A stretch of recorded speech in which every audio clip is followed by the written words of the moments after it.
아프리카 우간다 대통령의 폭탄 발언이 전 세계를 큰 충격에 빠뜨렸습니다. 지금 당장 한국 기술을 국가 정책으로 채택하시오. 한때 황금빛 오렌지가 가득하던 땅은 지금 검은 죽음이 덮쳐버린 폐허가 돼버렸습니다. 6년간 세계 최고라 불리는 병리학자 수십 명이 투입됐지만 모두 실패. 200만 달러짜리 최첨단 장비도 수백만 페이지에 달하는 분석 보고서도 이 병의 정체조차 전혀 밝히지 못했습니다. 그리고 2023년 드디어 한국이 나섰습니다. 하지만 그들이 가져온 건 고작 캐리어 몇 개와 장비라곤 딸랑 작은 돋보기 하나뿐이었습니다. 현지 관계자들은 분노했고 주민들의 절망은 더욱 깊어졌습니다. 그러던 그때 기적이 일어났습니다. 그것도 단 48시간 만에 말입니다. 그 전에 잠깐 1초 만에 누를 수 있는 좋아요 버튼을 꾹 눌러주시면 영상 제작에 아주 큰 힘이 됩니다. 그럼 바로 시작하겠습니다. 저는 그날을 절대 잊을 수 없습니다. 2023년 8월 15일 우간다 무바레 지역에서 제가 목격한 장면은 마치 지옥 같았습니다. 5헥타르에 달하는 감귤 농장이 통째로 죽어가고 있었거든요. 나무 한 그루가 검은 반점에 뒤덮여 썩어가는 모습은 소름이 돋을 정도였습니다. 더 끔찍한 건 그 냄새였습니다. 달콤했던 감귤 향 대신 썩은 내가 코를 찔렀죠. 저는 케빈 로웰 WHO 식량안보 자문관이자 22년간 식물병리학을 연구해온 전문가입니다. 하지만 그 순간만큼은 완전히 무력했습니다. 농민 무케비 씨가 저를 안내했는데 그의 첫마디가 충격이었습니다. 박사님, 이 병은 나무만 죽이는 게 아닙니다.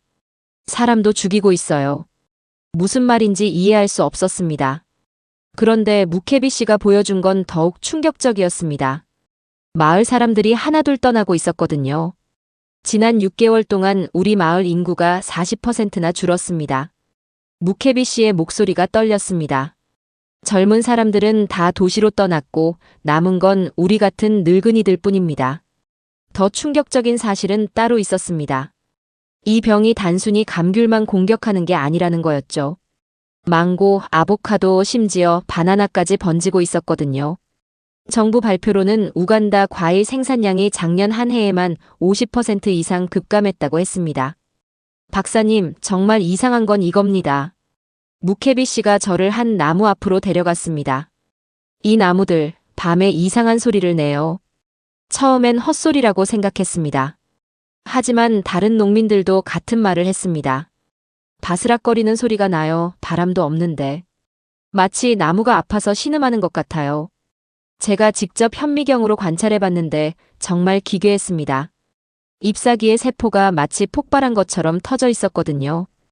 22년간 수많은 식물병을 봤지만 이런 파괴 패턴은 처음이었습니다.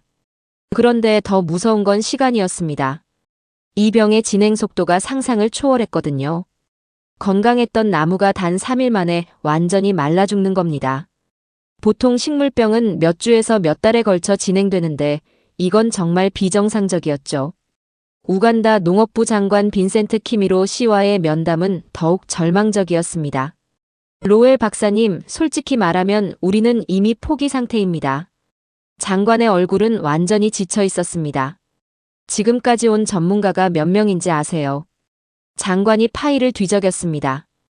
영국 로담스테드 연구소에서 5명, 독일 막스 플랑크에서 7명, 프랑스 INRA에서 8명까지. 총 20명이 넘는 세계 최고 전문가들이 다녀갔습니다. 그런데 결과는 모두 똑같았습니다. 원인 불명, 추가 연구 필요, 현재 기술로는 해결 불가. 이런 결론들 뿐이었죠.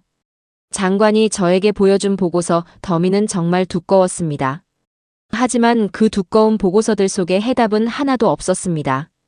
수백 페이지에 달하는 분석 자료, 그래프, 도표들이 가득했지만 결론은 항상 같았죠.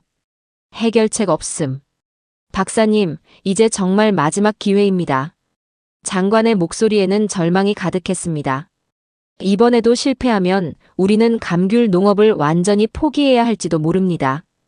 그때 장관이 한마디 더 했습니다. 이번엔 한국에서 팀이 온다고 합니다. 저는 순간 당황했습니다. 한국이라니. 물론 한국의 기술력은 인정하지만 이런 복잡한 식물 병리학 문제를 해결할 수 있을까요? 세계 최고 수준의 유럽 연구소들도 모두 실패했는데 말입니다. 하지만 장관의 다음 말이 더 충격적이었습니다. 코피아라는 기관에서 온다고 하는데 팀장이 70대 은퇴 농부라고 합니다. 은퇴 농부라니. 첨단 장비와 박사 학위로 무장한 유럽 전문가들도 해결 못한 문제를 은퇴 농부가 해결한다는 건가요? 솔직히 말하면 그 순간 저는 이번에도 실패할 거라고 확신했습니다. 하지만 묘한 호기심이 생겼습니다. 도대체 어떤 방법을 쓸까? 혹시 우리가 놓친 뭔가가 있을까? 22년 경력의 자존심도 있었지만 무엇보다 이 문제를 해결하고 싶었거든요. 며칠 뒤 한국팀이 도착한다는 연락을 받았습니다. 저는 공항으로 마중을 나갔습니다. 도대체 어떤 사람들일까? 어떤 장비를 가져올까? 머릿속으로 온갖 상상을 했죠. 그런데 출국장에서 나온 그들을 보는 순간 저는 완전히 충격을 받았습니다. 제 예상과는 정반대였거든요. 한국팀이 도착한 그 순간을 저는 평생 잊지 못할 겁니다. 출국장 문이 열리면서 나온 사람들을 보는 순간 저는 완전히 얼어붙었거든요. 제가 상상했던 건 이런 거였습니다. 최신 장비를 든 젊은 박사들, 분석기기로 가득한 트럭, 그리고 화려한 연구진 명단. 하지만 현실은 정반대였죠. 노란 작업복을 입은 5명이 전부였습니다. 그것도 캐리어 몇 개만 딸랑 끌고 말입니다. 거대한 장비 상자는 어디에도 보이지 않았죠. 팀장이라는 사람은 더욱 충격적이었습니다. 박종석이라고 자신을 소개한 그는 70대로 보이는 할아버지였거든요. 키는 165cm 정도, 얼굴은 제주도 햇볕에 검게 그을렸고 손은 거칠었습니다. 영락없는 시골 농부의 모습이었죠. 안녕하세요, 로엘 박사님. 박종석 씨의 영어는 정말 어설펐습니다. 저는 박종석입니다. 제주도에서 30년간 감귤 농사를 지었습니다. 저는 순간 멘탈이 나갔습니다. 감귤 농사라고요? 세계가 해결하지 못한 문제를 농부가 해결한다는 건가요? 팀원들도 마찬가지였습니다. 김영우라는 서울대 박사, 이정민이라는 농촌진흥청 연구원, 최수진이라는 통역사, 그리고 박민수라는 농업기술원 직원. 모두 소박한 차림에 특별할 게 없어 보였죠. 가장 당황스러운 건 장비였습니다. 박종석 씨가 가져온 건 종이 노트 한 권, 볼펜 몇 자루, 그리고 돋보기 하나뿐이었거든요. 김영호 박사도 간단한 현미경과 패트리 접시 몇 개만 가지고 왔습니다. 이게 전부인가요? 저는 참을 수 없어서 물어봤습니다. PCR 장비는요? 전자현미경은요? 분광분석기는요? 박종석 씨가 웃으면서 대답했습니다. 아, 그런 것들 말씀이시군요. 저희는 그런 건 안 가져왔습니다. 눈으로 보고 손으로 만져보면 됩니다. 저는 정말 기가 막혔습니다. 영국 로담스테드 연구소는 200만 달러짜리 장비를 가져왔죠. 독일 막스플랑크 연구진은 트럭 3대 분량의 기계를 들고 왔고요. 프랑스 INRA 팀은 이동식 실험실까지 설치했었거든요. 하지만 한국 팀은 돋보기 하나로 해결하겠다는 겁니다. 현지 농민들의 반응은 더욱 냉담했습니다. 무케비 씨는 제 귀에 속삭였죠. 박사님, 저 사람들 진짜 전문가 맞나요? 할아버지 한 명이 팀장이라니. 다른 농민들의 수군거림도 들렸습니다. 또 시간 낭비네. 이번엔 아예 대놓고 우리를 무시하는군. 다른 나라들은 그래도 멋진 기계라도 가져왔는데. 마을 이장 루안자 씨는 아예 대놓고 불만을 표했습니다. 우리가 6년간 기다린 게 이거예요? 할아버지 한 명하고 돋보기 하나로 우리 문제를 해결한다고요? 분위기가 정말 최악이었습니다. 농민들은 하나둘 자리를 떠나기 시작했고 남은 사람들도 냉소적인 표정이었죠. 그런데 박종석 씨는 전혀 개의치 않는 것 같았습니다. 오히려 농장으로 향하면서 말했죠. 우선 나무들을 만나봐야겠습니다. 나무들을 만난다고요? 저는 반문했습니다. 네, 나무들이 뭐라고 하는지 들어봐야죠. 박종석 씨의 말에 농민들은 서로 눈짓을 주고받았습니다. 이 할아버지 정신이 이상한 건 아닌가? 라는 표정이었거든요. 농장에 도착하자마자 박종석 씨는 정말 이상한 행동을 시작했습니다. 병든 나무 앞에 쪼그려 앉더니 손으로 흙을 만지기 시작했거든요. 그러더니 흙냄새를 맡았습니다. 이상하네요. 박종석 씨가 중얼거렸습니다. 이 냄새는 뭔가 다릅니다. 김영호 박사가 물어봤습니다. 어떻게 다른가요? 제주도에서 감귤 농사 30년 지었는데 이런 냄새는 처음입니다. 박종석 씨는 계속 흙을 만지면서 말했습니다. 보통 병든 나무 및 흙은 시큼한 냄새가 나는데 이건 좀 달콤합니다. 저는 완전히 어이가 없었습니다. 냄새로 병을 진단한다고요? 22년간 최첨단 장비로 분석해온 제가 바보 같았죠. 하지만 더 기이한 일이 벌어졌습니다. 박종석 씨가 병든 잎사귀를 손가락으로 비비더니 입에 대고 맛을 봤거든요. 어떻게 그걸 입에 대세요? 저는 깜짝 놀라서 소리쳤습니다. 독성이 있을 수도 있는데. 괜찮습니다. 박종석 씨는 태연하게 말했습니다. 30년간 이렇게 해왔는데 한 번도 탈난 적 없습니다. 그러더니 정말 충격적인 말을 했습니다. 이 맛도 이상합니다. 보통 병든 잎은 쓴맛이 나는데 이건 약간 매워요. 농민들은 이제 완전히 포기한 표정이었습니다. 무케비 씨는 고개를 저으며 말했죠. 박사님, 저희는 이제 집에 가보겠습니다. 할 일이 많아서요. 하나둘 농민들이 자리를 떠나기 시작했습니다. 마을 이장도 혀를 차면서 말했죠. 역시 기대하지 말았어야 했습니다. 하지만 박종석 씨는 계속 자신의 일을 했습니다. 돋보기로 잎사귀를 자세히 들여다보더니 종이 노트에 뭔가를 적기 시작했죠. 그런데 그가 적는 건 복잡한 공식이나 데이터가 아니었습니다.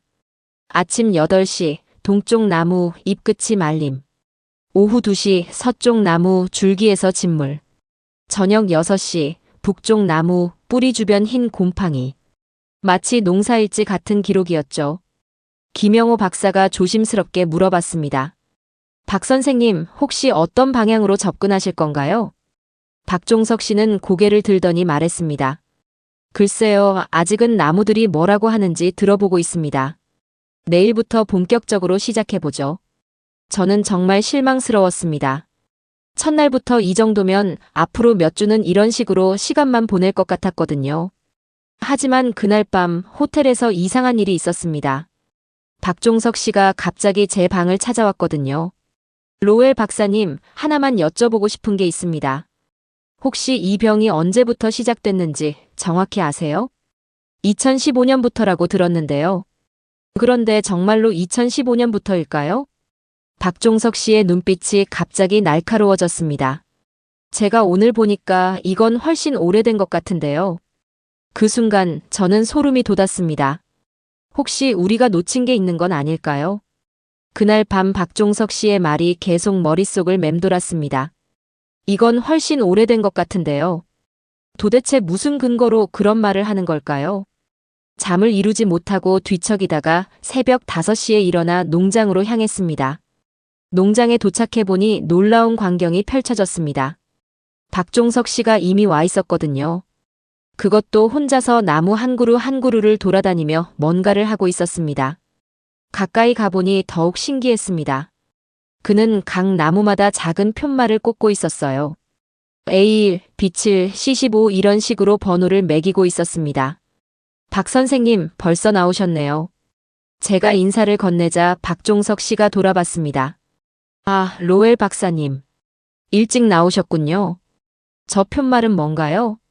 아, 이거요? 박종석 씨가 손에 든 편말을 보여줬습니다. 나무들을 구분해서 관찰하려고 합니다. 각각 다른 이야기를 하고 있거든요. 저는 고개를 갸우뚱했습니다. 나무가 다른 이야기를 한다니. 하지만 그의 다음 말에 깜짝 놀랐습니다. 박사님, 혹시 이 농장에서 가장 오래된 나무가 어느 건지 아세요? 글쎄요, 딱히. 박종석 씨가 저를 한 나무 앞으로 데려갔습니다. 농장 가운데 있는 큰 감귤나무였는데 다른 나무들보다 확실히 두껍고 키가 컸죠. 이 나무가 가장 오래된 것 같습니다. 박종석 씨가 나무 껍질을 만지면서 말했습니다.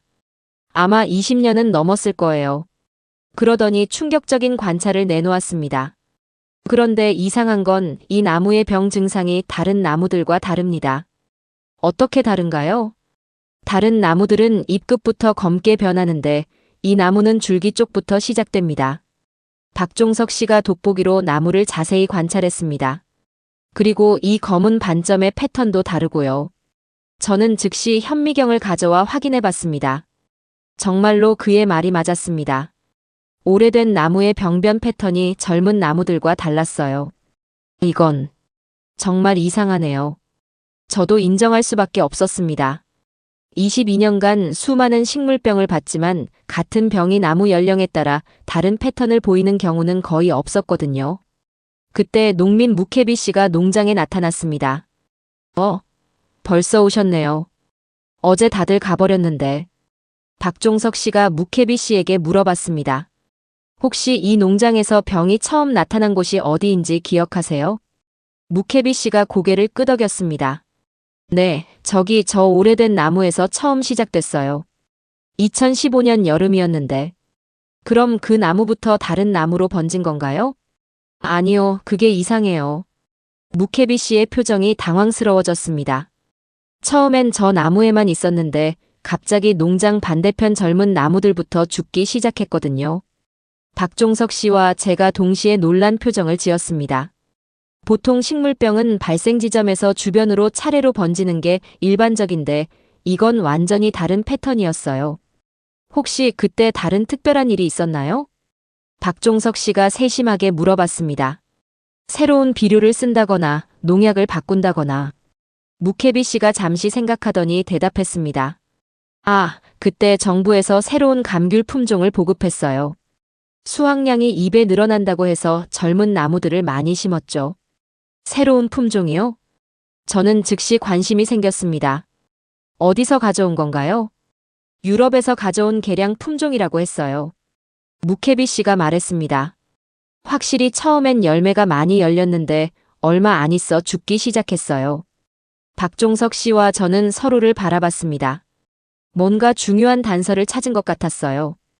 혹시 그 새로운 품종 나무가 아직 남아있나요? 박종석 씨가 물어봤습니다. 네, 저기 있어요. 무케비 씨가 농장 한쪽을 가리켰습니다. 대부분 죽었지만 몇 그루는 아직 살아있어요. 우리는 그 나무들로 향했습니다. 가까이 가보니 정말 참혹한 상태였어요. 거의 말라 죽어가는 상태였지만 아직 살아있었습니다. 박종석 씨가 돋보기로 나무를 관찰하더니 놀라운 발견을 했습니다. 박사님, 이것 좀 보세요. 제가 현미경으로 확인해보니 정말 충격적이었습니다. 이 유럽 품종 나무의 세포벽이 현지 품종과 완전히 달랐어요. 더 얇고 약해 보였습니다. 이거 혹시... 저는 가능성을 떠올렸습니다. 유럽 품종이 현지 환경에 적응하지 못해서 약해진 건 아닐까요? 박종석 씨가 고개를 끄덕였습니다. 그럴 가능성이 높습니다. 제주도에서도 비슷한 경우를 본 적이 있어요.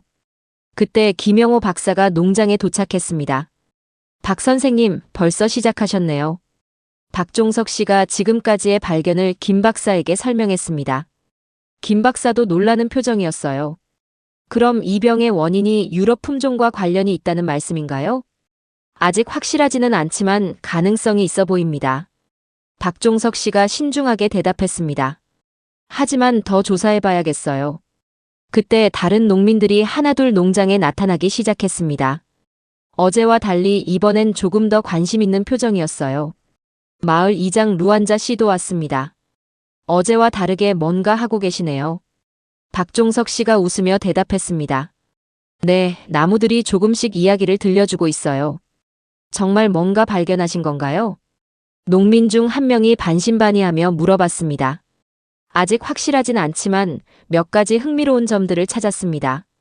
박종석 씨가 정직하게 대답했습니다. 며칠 더 관찰해봐야겠어요. 오후가 되자 박종석 씨는 또 다른 놀라운 행동을 시작했습니다. 병든 나무 뿌리 주변에 흙을 파기 시작한 거예요. 뿌리를 보려고요? 제가 물어보자 박종석 씨가 답했습니다. 네, 뿌리가 가장 정직하거든요. 나무의 진짜 상태를 알려줍니다. 흙을 파내자 충격적인 광경이 나타났습니다. 뿌리가 거의 썩어 문드러져 있었어요. 그런데 더 놀라운 건 그 썩은 부분의 색깔이었습니다. 이색. 뭔가 이상합니다. 저는 현미경으로 관찰했습니다. 일반적인 뿌리 썩은 병과는 다른 것 같은데요. 박종석 씨가 썩은 뿌리를 손에 들고 냄새를 맡았습니다. 냄새도 다르고 질감도 다릅니다. 이건 세균성이 아니라 진균성 같은데요. 김영호 박사가 샘플을 채취했습니다. 내일 간이 검사를 해보겠습니다. 해질 무렵 박종석 씨는 하루 종일의 관찰 결과를 노트에 정리했습니다. 그의 노트는 여전히 복잡한 수식이나 그래프가 아니라 간단한 문장들이었어요. 오래된 나무 줄기부터 병변, 젊은 나무 잎끝부터 병변, 유럽 품종 세포병 약함, 뿌리 진균성 의심. 그런데 마지막에 적힌 한 줄이 제 눈을 사로잡았습니다. 2015년 새 품종 도입, 병 시작. 농민들도 하루 종일 지켜본 결과 표정이 많이 달라졌습니다. 무케비 씨가 말했어요. 뭔가 다른 것 같기는 해요. 다른 외국인들은 기계만 들여다봤는데 이분은 직접 만지고 냄새도 맡고. 마을 이장도 고개를 끄덕였습니다. 그래도 하루 만에 이렇게 많은 걸 발견한 사람은 처음이네요. 저 역시 인정할 수밖에 없었습니다. 박종석 씨의 방법은 원시적으로 보였지만 결과는 놀라웠어요. 하루 만에 지금까지 어느 전문가도 발견하지 못한 것들을 찾아낸 거죠. 그날 저녁 호텔에서 박종석 씨와 마주쳤습니다. 박 선생님, 정말 대단하십니다. 솔직한 마음으로 인정했습니다. 아직 시작일 뿐입니다. 박종석 씨가 겸손하게 말했습니다. 내일부터가 진짜 중요해요. 내일은 뭘 하실 건가요? 박종석 씨의 눈빛이 진지해졌습니다. 진짜 범인을 찾아야죠. 다음 날 아침, 농장에는 어제보다 더 많은 사람들이 모였습니다. 박종석 씨의 발견 소식이 퍼지면서 농민들의 관심이 높아진 거죠. 하지만 곧 그 관심이 격렬한 갈등으로 변할 줄은 몰랐습니다. 박종석 씨는 김영호 박사와 함께 간이 현미경 검사 결과를 들고 왔습니다. 그의 표정이 심각했어요. 어제 채취한 샘플을 분석한 결과가 나왔습니다. 김영호 박사가 말했습니다. 정말 놀라운 발견이었어요. 농민들이 모두 귀를 기울였습니다. 6년간 기다려온 답을 드디어 들을 수 있을까요? 박종석 씨가 입을 열었습니다. 이 병의 원인은 슈도세르코스포라라는 진균입니다. 그런데 문제는 이 진균이 우간다 토종이 아니라는 겁니다. 저는 깜짝 놀랐습니다. 외래종이라는 말씀인가요? 네, 맞습니다. 박종석 씨가 고개를 끄덕였습니다. 이 진균은 원래 유럽 지역에 서식하는 종류입니다. 그런데 2015년 유럽에서 들여온 감귤 묘목과 함께 우간다에 들어온 것 같습니다. 그 순간 농장이 조용해졌습니다. 농민들의 표정이 서서히 변하기 시작했어요. 무케비 씨가 떨리는 목소리로 물어봤습니다. 그럼 그 유럽 품종 때문에 우리 농장이 망한 건가요? 정확히는 그 묘목에 붙어온 진균 때문입니다. 박종석 씨가 신중하게 대답했습니다. 유럽에서는 이 진균에 대한 저항성이 있었지만 우간다 토종 감귤은 이 진균을 처음 만나서 속수무책이었던 거죠. 마을 이장 루안자 씨의 얼굴이 붉어졌습니다. 그럼 정부가 우리를 속인 건가요? 수확량이 2배 늘어난다고 해서 모든 농민들이 그 묘목을 심었는데 다른 농민들도 웅성거리기 시작했습니다. 우리가 바보였나? 정부를 믿고 따라한 게 잘못이었어. 6년간 고생한 게 다 정부 때문이네. 분위기가 급격히 악화됐습니다. 농민들의 분노가 폭발하기 시작한 거예요. 그때 놀라운 일이 벌어졌습니다. 정부 관리 2명이 갑자기 농장에 나타난 거예요. 우간다 농업부 차관 피터 와부쿠 씨와 지역 농업 담당관 조제프 무코노 씨였습니다. 박종석 박사님의 발견 소식을 들었습니다. 차관이 말했습니다. 정말 훌륭한 성과네요. 하지만 농민들의 반응은 차가웠습니다. 마을 이장이 차관을 향해 소리쳤어요. 훌륭한 성과라고요? 당신들이 들여온 유럽 묘목 때문에 우리가 6년간 고생한 걸 이제 알았다는 소리예요. 차관의 표정이 당황스러워졌습니다. 무슨 말씀이신지. 김영호 박사가 상황을 설명했습니다. 2015년 정부에서 보급한 유럽 개량 품종에 슈도세르코스포라 진균이 붙어 있었던 것 같습니다. 그게 이 모든 문제의 시작이었어요. 차관의 얼굴이 하얗게 변했습니다. 그런 일이 있을 리가. 농민들의 분노가 더욱 커졌습니다. 있을 리가 없다고요? 우리가 거짓말한다는 거예요? 6년간 우리가 겪은 고통이 거짓말이라는 거예요? 상황이 점점 격해졌습니다. 농민 몇 명이 차관 쪽으로 다가가기 시작했어요. 그때 박종석 씨가 나섰습니다. 잠깐만요, 여러분. 지금 중요한 건 과거를 따지는 게 아니라 해결책을 찾는 겁니다. 해결책이요? 무케비 씨가 비웃듯 말했습니다. 이미 망가질 대로 망가졌는데 무슨 해결책이 있어요? 있습니다. 박종석 씨가 단호하게 말했습니다. 제가 30년간 제주도에서 비슷한 문제를 해결해 본 경험이 있어요. 농민들이 조금씩 관심을 보이기 시작했습니다. 슈도세르코스포라는 고가의 외국 농약이 없어도 충분히 방제할 수 있습니다. 박종석 씨가 설명했습니다. 현지에서 구할 수 있는 카벤다짐이라는 약재로도 충분해요.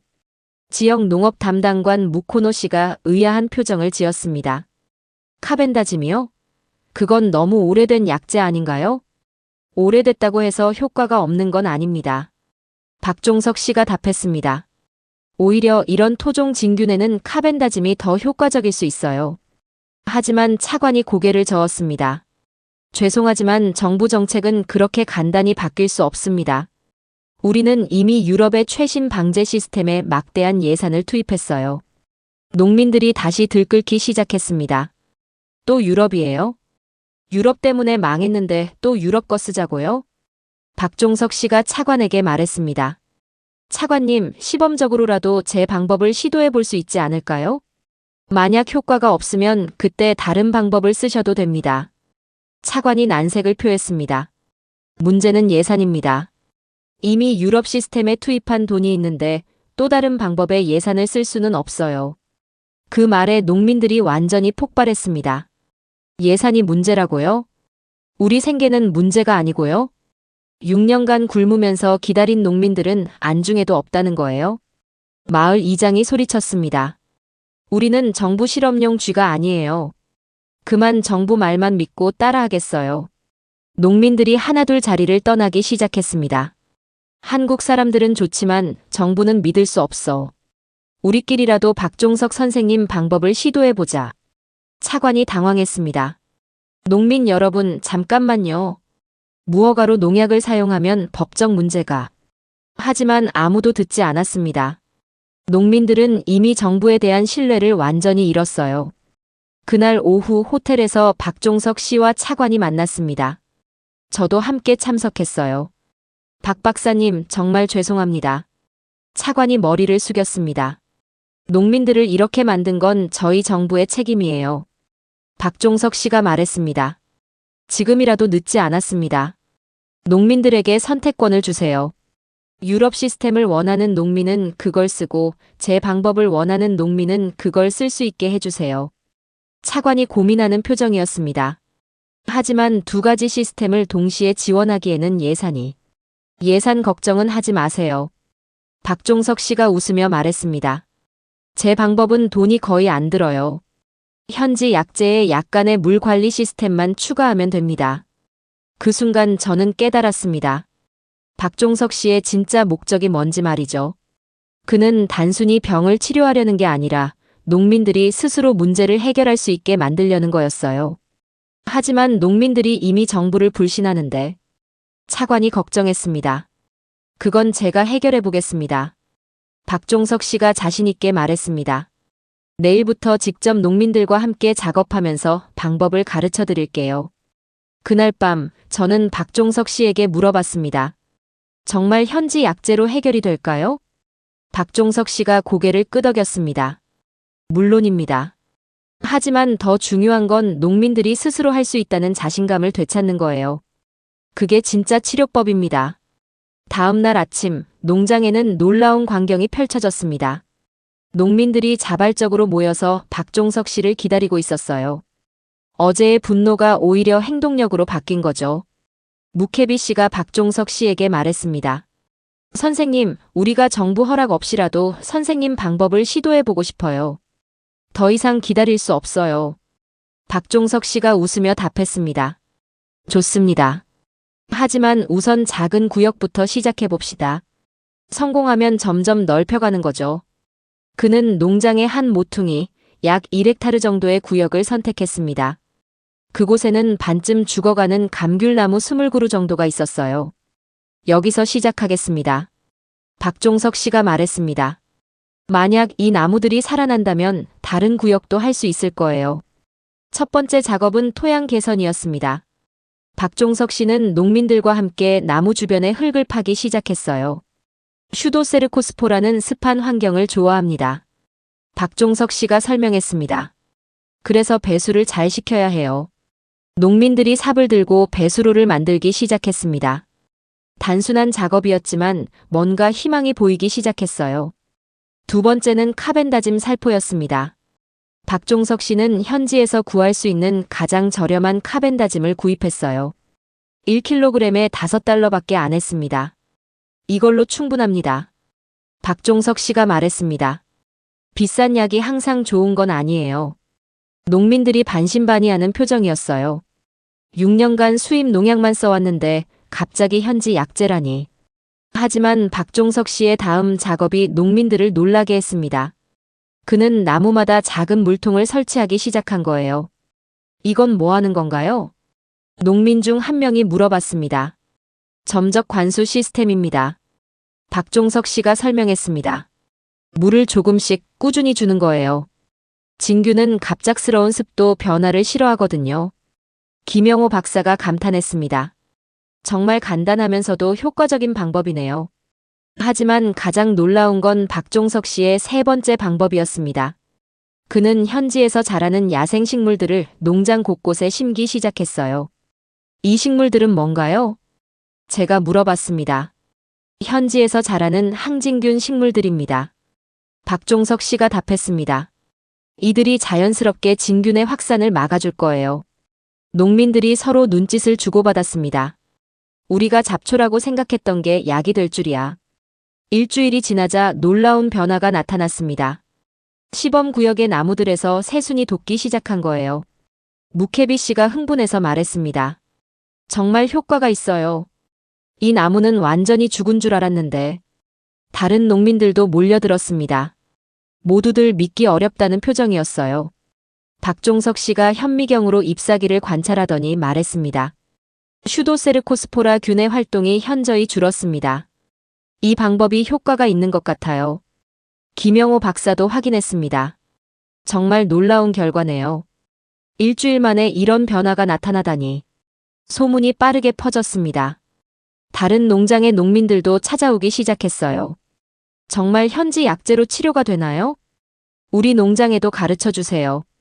박종석 씨는 흔쾌히 응했습니다. 물론입니다. 함께해요. 2주째가 되자 더욱 놀라운 일이 벌어졌습니다. 시범구역의 감귤나무들이 꽃을 피우기 시작한 거예요. 6년 만에 처음 보는 꽃이었습니다. 농민들이 울기 시작했어요. 정말 꿈만 같아요. 이 꽃을 다시 볼 수 있을 줄이야. 마을 이장 루안자 씨도 감격했습니다. 박종석 선생님 덕분에 기적이 일어났어요. 하지만 박종석 씨는 겸손했습니다. 이건 제가 한 게 아니라 여러분이 한 겁니다. 저는 그냥 방법을 알려드린 것뿐이에요. 3주째 시범구역을 확장하기로 했습니다. 이제 농장 전체의 절반까지 확대한 거예요. 농민들이 자발적으로 작업에 참여했습니다. 누가 시키지 않았는데도 새벽부터 나와서 배수로를 파고 물통을 설치하고 약재를 살포했어요.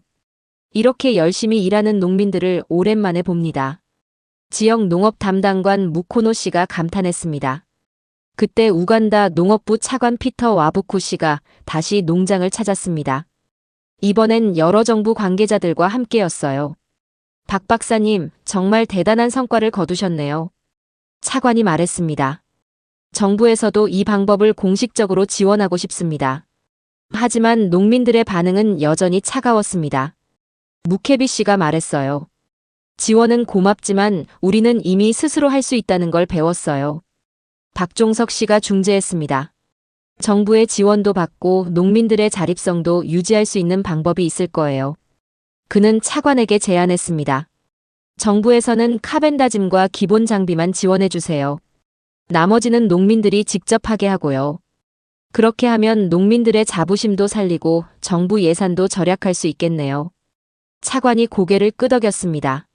4주째, 결과는 모든 사람의 예상을 뛰어넘었습니다.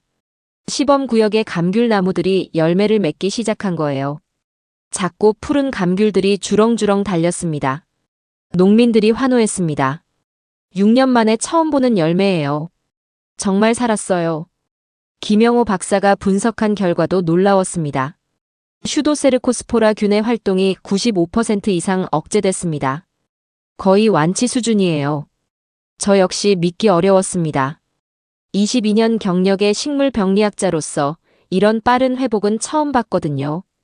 그날 저녁 농민들이 작은 축제를 열었습니다. 6년 만에 처음 맞는 희망의 날이었어요. 박종석 씨에게 모든 농민들이 감사 인사를 했습니다. 선생님 덕분에 다시 살 수 있게 됐어요. 어떻게 보답을 해야 할지. 박종석 씨가 웃으며 답했습니다. 보답은 필요 없어요.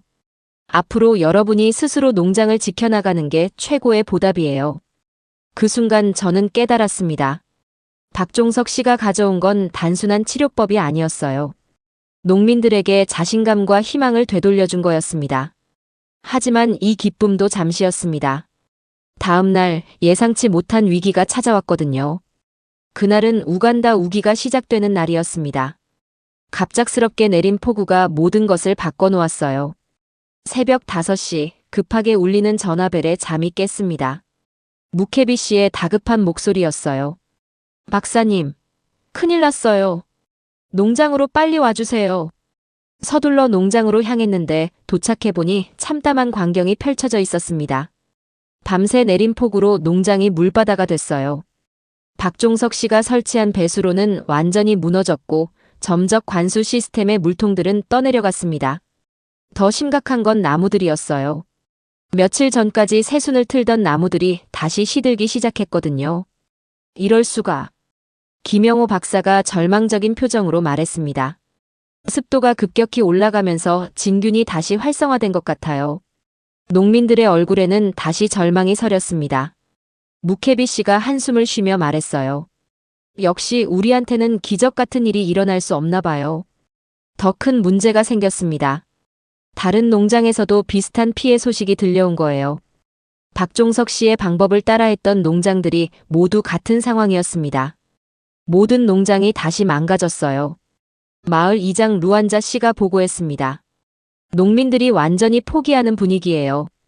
설상가상으로 정부 관계자들이 나타났습니다. 차관 피터 와부쿠 씨와 함께 온 건 감사관들이었어요. 박 박사님, 이 상황을 어떻게 설명하시겠습니까? 감사관 중 한 명이 날카롭게 물어봤습니다. 정부가 지원한 시범 사업이 완전히 실패했는데요.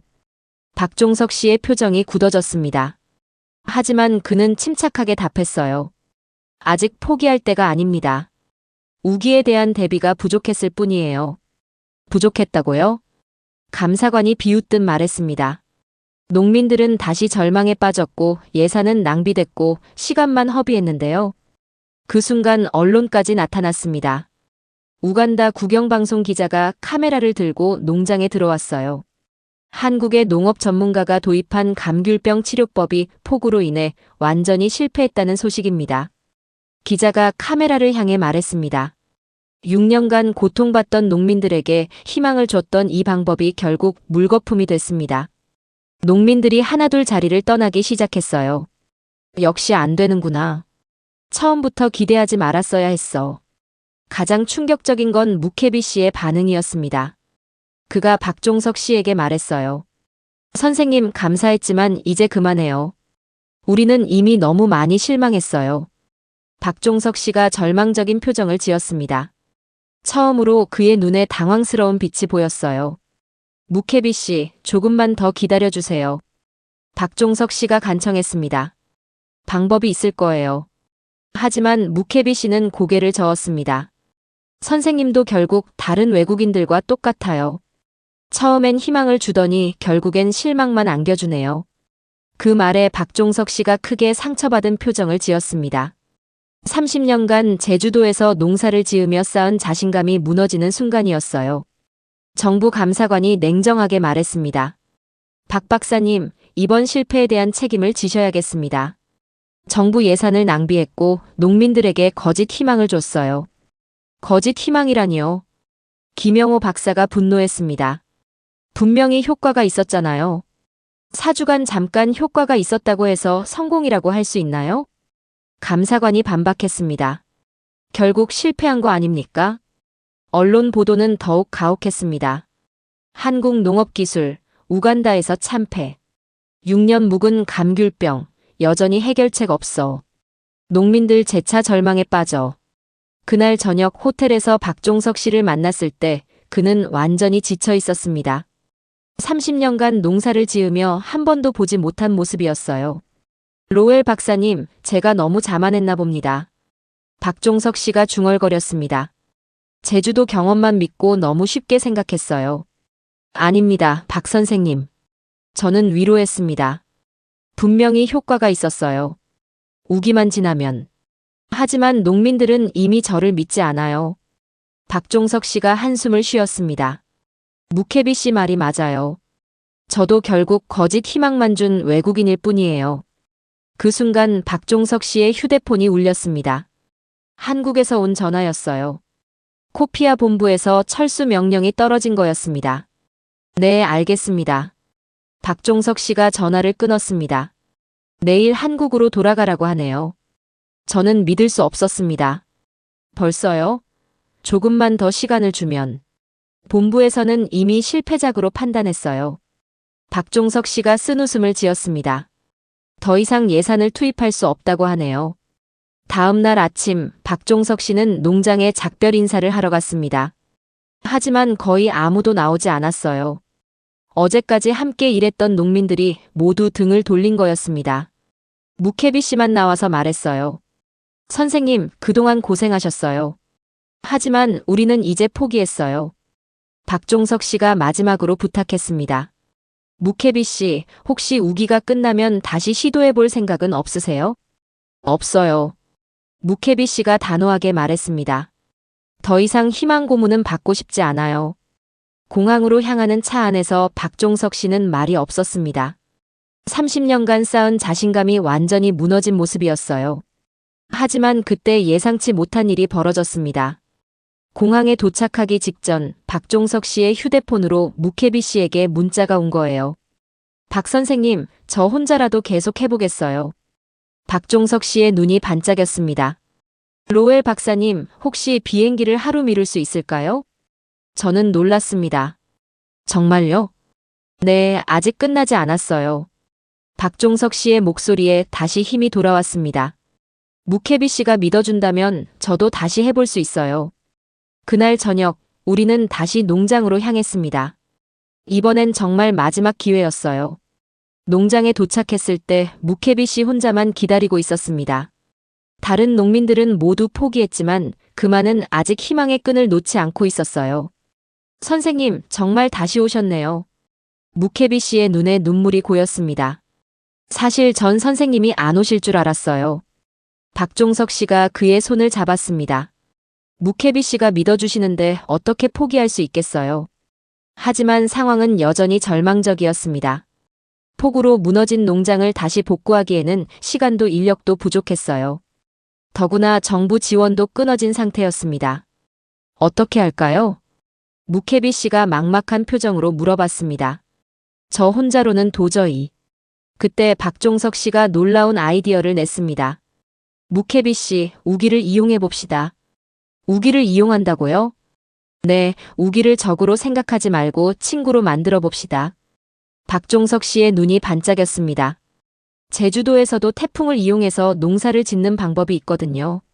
박종석 씨는 완전히 새로운 접근법을 제시했습니다. 기존의 배수로를 없애고 대신 물을 모으는 저수지를 만드는 거였어요. 슈도세르코스포라는 습도 변화를 싫어합니다. 박종석 씨가 설명했습니다. 갑자기 건조해지거나 갑자기 습해지면 죽어요. 우기 동안 물을 모아뒀다가 건기에 조금씩 사용하면서 습도를 일정하게 유지하는 거죠. 무케비 씨가 고개를 갸우뚱했습니다. 그런데 저수지를 만들 돈이 없는데요. 돈이 들지 않는 방법이 있어요. 박종석 씨가 웃었습니다. 자연이 만들어준 웅덩이들을 활용하는 거예요. 정말로 농장 곳곳에는 폭우로 생긴 크고 작은 웅덩이들이 있었어요. 박종석 씨는 이 웅덩이들을 연결해서 자연 저수 시스템을 만들기 시작했습니다. 이틀 동안 박종석 씨와 무케비 씨는 둘이서 열심히 작업했습니다. 삽으로 수로를 파고 돌로 둑을 쌓고 나무 판자로 수문을 만들었어요. 그 모습을 본 다른 농민 몇 명이 하나둘 합류하기 시작했습니다. 우리도 도와줄게요. 어차피 할 일도 없는데. 일주일이 지나자 기적 같은 시스템이 완성됐습니다. 자연 저수지에서 나무들로 이어지는 물순환 시스템이었어요.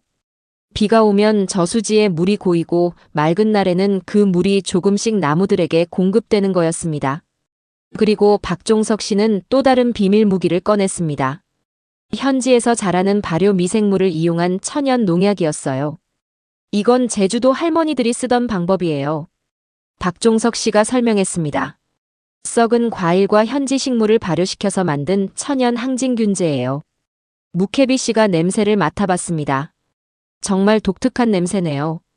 냄새는 좀 지독하지만 효과는 확실해요. 박종석 씨가 웃었습니다. 2주가 지나자 놀라운 변화가 나타났습니다. 새로운 시스템을 적용한 구역의 나무들이 전혀 다른 모습을 보이기 시작한 거예요.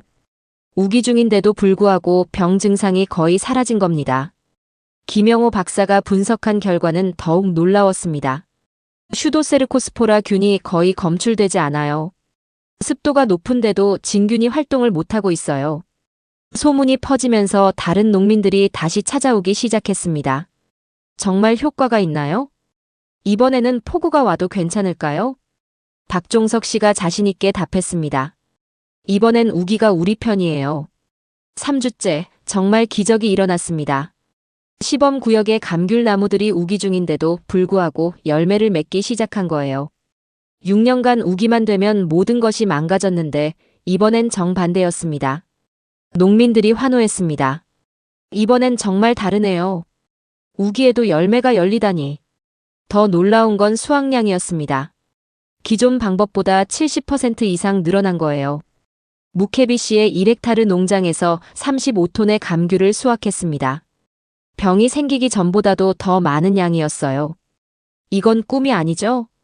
무케비 씨가 눈물을 흘리며 말했습니다. 정말 우리 농장이 되살아났어요. 소식이 전국에 퍼지면서 정부 관계자들이 다시 찾아왔습니다. 이번엔 농업부 장관 빈센트 키미로 씨가 직접 왔어요. 박 박사님, 정말 죄송합니다. 장관이 깊이 고개를 숙였습니다. 저희가 너무 성급하게 판단했어요. 박종석 씨가 겸손하게 답했습니다. 괜찮습니다. 저도 처음엔 우기를 제대로 고려하지 못했어요.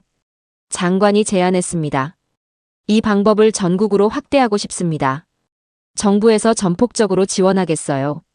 하지만 박종석 씨는 다른 제안을 했습니다. 장관님, 정부 지원보다는 농민들끼리 서로 가르치게 해주세요. 무케비 씨 같은 분들이 다른 농민들을 교육하는 거예요. 농민이 농민을 교육한다고요? 네, 그게 가장 확실한 방법이에요. 박종석 씨가 설명했습니다. 같은 조건에서 같은 고생을 한 사람들끼리 배우는 게 가장 효과적이거든요. 6개월 후 놀라운 일이 벌어졌습니다. 무케비 씨가 중심이 된 농민 교육 네트워크가 우간다 전역으로 퍼진 거예요. 농민들이 직접 다른 농민들을 찾아가서 기술을 전수했습니다. 우간다 감귤 생산량이 2015년 이전 수준을 완전히 회복했어요. 아니, 오히려 그보다 30% 더 늘어났습니다. 박종석 씨의 물 관리 시스템과 천연 농약 덕분이었죠. WHO에서도 이 사례를 주목했습니다. 우간다 모델이라고 불리며 다른 아프리카 국가들로 확산되기 시작했어요. 언론의 평가도 완전히 바뀌었습니다. 한국 농업기술, 아프리카에서 기적 창조. 6년 묵은 감귤병, 드디어 완전 정복. 농민 중심 기술 전수의 새로운 모델. 그날 저녁 축하 파티에서 무케비 씨가 박종석 씨에게 말했습니다.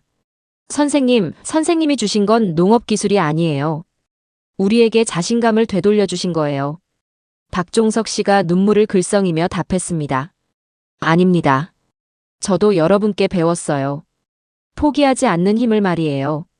박종석 씨가 우간다를 떠난 지 1년이 지났습니다. 하지만 그가 남긴 변화는 계속해서 확산되고 있었어요. 저는 WHO 보고서 작성을 위해 다시 우간다를 찾았습니다. 무바레 지역에 도착했을 때 저는 눈을 의심했습니다. 1년 전까지만 해도 황폐했던 농장들이 완전히 변해 있었거든요. 푸른 감귤나무들이 끝없이 펼쳐져 있었습니다. 무케비 씨를 다시 만났을 때 그는 완전히 다른 사람이 되어 있었어요. 자신감 넘치는 표정으로 저를 맞이했습니다. 로엘 박사님, 정말 오랜만이에요. 우리 농장 좀 보세요. 어떤가요? 정말 놀라웠습니다. 그의 농장은 1년 전과 비교할 수 없을 정도로 발전해 있었어요. 감귤나무들이 건강하게 자라고 있었고 열매들이 주렁주렁 달려 있었습니다. 수확량이 어떻게 되나요? 제가 물어보자 무케비 씨가 자랑스럽게 답했습니다. 헥타르당 50톤이에요. 6년 전보다 2배 이상 늘었어요. 하지만 더 놀라운 건 따로 있었습니다. 무케비 씨는 이제 단순한 농민이 아니었어요. 우간다 농민교육협회의 회장이 된 거였습니다. 저는 이제 다른 농민들을 가르치는 일을 해요. 무케비 씨가 설명했습니다. 지금까지 200명 이상의 농민들을 교육했어요. 그의 사무실을 보여달라고 했더니 농장 한편에 작은 건물이 있었어요. 그곳에는 박종석 씨의 사진과 함께 우간다 감귤 재생 프로젝트라는 간판이 걸려 있었습니다. 매주 다른 지역 농민들이 여기서 교육을 받아요. 무케비 씨가 자랑스럽게 말했습니다. 박종석 선생님이 가르쳐 주신 방법을 그대로 전수하고 있어요. 교육 내용을 살펴보니 정말 체계적이었어요. 단순히 기술만 가르치는 게 아니라 농민들의 자신감과 자립 정신까지 기르는 프로그램이었습니다. 가장 중요한 건 마음가짐이에요. 무케비 씨가 말했습니다. 기술은 배울 수 있지만 포기하지 않는 정신은 스스로 만들어야 해요. 다른 농장들도 둘러봤는데 모두 비슷한 변화를 보이고 있었어요. 마을 이장 루안자 씨의 농장도 완전히 달라져 있었습니다. 이젠 우기가 두렵지 않아요. 루안자 씨가 웃으며 말했습니다. 오히려 우기가 오면 더 좋은 수확을 기대하죠. 정부의 변화도 놀라웠습니다. 농업부 장관 빈센트 키미로 씨와의 면담에서 들은 이야기였어요. 박 박사님 덕분에 우리 농업 정책이 완전히 바뀌었습니다. 장관이 말했습니다. 이제는 외국 기술을 맹목적으로 도입하지 않아요. 현지 농민들의 경험과 지혜를 존중하는 정책을 펴고 있어요. 실제로 우간다 정부는 농민 중심 기술 개발 정책을 새로 만들었어요. 외국 기술을 도입할 때도 반드시 현지 농민들과 함께 검증하는 시스템을 구축했습니다. 가장 감동적인 건 교육받은 농민들의 변화였어요. 제가 만난 농민들은 모두 자신감이 넘쳤고 미래에 대한 희망을 갖고 있었습니다. 농민 중 한 명인 조제프 씨가 말했어요. 예전엔 정부가 뭐라고 하면 무조건 따라했어요. 하지만 이제는 우리 스스로 판단할 수 있어요. 박종석 선생님이 가르쳐 주신 건 농사법이 아니라 생각하는 방법이었어요. 경제적 변화도 놀라웠습니다. 우간다의 감귤 수출량이 300% 늘어났어요. 농민들의 소득도 평균 250% 증가했습니다. 무케비 씨는 이제 새 집을 짓고 자녀들을 대학에 보낼 수 있게 됐어요. 6년 전만 해도 꿈도 못 꾸던 일이에요. 그가 감격스럽게 말했습니다. 하지만 가장 큰 변화는 정신적인 것이었어요. 농민들이 스스로를 박종석의 제자들이라고 부르며 자부심을 갖고 있었습니다. 우리는 이제 다른 나라 농민들도 도울 수 있어요. 무케비 씨가 말했습니다. 실제로 케냐하고 탄자니아에서 농민들이 우리를 찾아와요. 정말로 우간다 모델은 동아프리카 전역으로 확산되고 있었어요. 케냐, 탄자니아, 르완다에서도 비슷한 프로젝트가 시작됐습니다. WHO 본부에서도 이 사례를 높이 평가했어요. 농민 주도형 기술 전수의 모범 사례로 선정됐습니다. 제가 작성한 보고서는 전 세계 50개국에 배포됐어요. 1년 후, 저는 박종석 씨를 제주도에서 다시 만났습니다. 그는 다시 자신의 감귤 농장에서 평범한 농부로 살고 있었어요. 박 선생님, 우간다에서의 성과가 전 세계적으로 주목받고 있어요. 제가 말하자 박종석 씨가 겸손하게 웃었습니다. 저는 그냥 제주도에서 배운 걸 알려준 것뿐이에요. 진짜 대단한 건 무케비 씨 같은 농민들이에요. 하지만 선생님이 없었다면 불가능했을 거예요. 박종석 씨가 창밖을 바라보며 말했습니다. 농업은 단순히 기술의 문제가 아니에요. 사람과 사람 사이의 믿음, 그리고 포기하지 않는 정신이 더 중요하죠. 그의 말이 맞았습니다. 박종석 씨가 우간다에 가져간 건 단순한 농업 기술이 아니었어요. 한국 농부들의 끈기와 정성, 그리고 포기하지 않는 정신이었습니다. 2년이 지난 지금 우간다의 감귤 농업은 완전히 새로운 모습을 보이고 있어요. 슈도세르코스포라는 더 이상 두려운 존재가 아닙니다. 농민들은 자신감을 갖고 스스로 문제를 해결하고 있어요. 그리고 무엇보다 중요한 건 이 변화가 지속되고 있다는 겁니다. 박종석 씨가 떠난 후에도 농민들은 계속해서 발전하고 있어요. 그들은 이제 진짜 의미에서 자립한 거였습니다. 저는 이제 확신합니다. 진정한 국제협력은 기술을 주고받는 게 아니라 정신과 마음을 나누는 거라는 걸 말이에요. 박종석 씨와 우간다 농민들이 보여준 건 바로 그런 협력이었습니다. 한국의 진짜 힘은 첨단 기술이 아니라 어떤 어려움도 극복하는 정신력이었어요. 그리고 그 정신이 지구 반대편 우간다에서 새로운 기적을 만들어낸 거였습니다. 한 명의 은퇴한 제주도 농부가 만들어낸 기적이었습니다. 첨단 장비도 거대한 예산도 없이 오직 정성과 끈기만으로 6년간 해결되지 않던 문제를 풀었습니다. 박종석 씨가 우간다에 전해준 건 단순한 농업 기술이 아니었습니다. 포기하지 않는 한국인의 정신과 사람을 믿는 따뜻한 마음이었습니다. 지금도 우간다의 감귤 나무들은 한국의 정성 위에서 열매를 맺고 있습니다. 그리고 그 열매 하나하나에는 두 나라 사람들의 우정과 신뢰가 담겨 있습니다. 이것이 진정한 한국의 힘입니다. 오늘의 사연은 여기까지입니다. 구독과 좋아요는 영상 제작에 아주 큰 힘이 됩니다. 지금까지 감동테라스 저는 소희였습니다. 오늘도 우리 구독자님들의 가정에 따뜻한 행복이 가득하시길 진심으로 바라겠습니다. 긴 영상 끝까지 시청해주셔서 정말 감사합니다. 내일 더 좋은 이야기로 찾아뵙겠습니다. 감사합니다.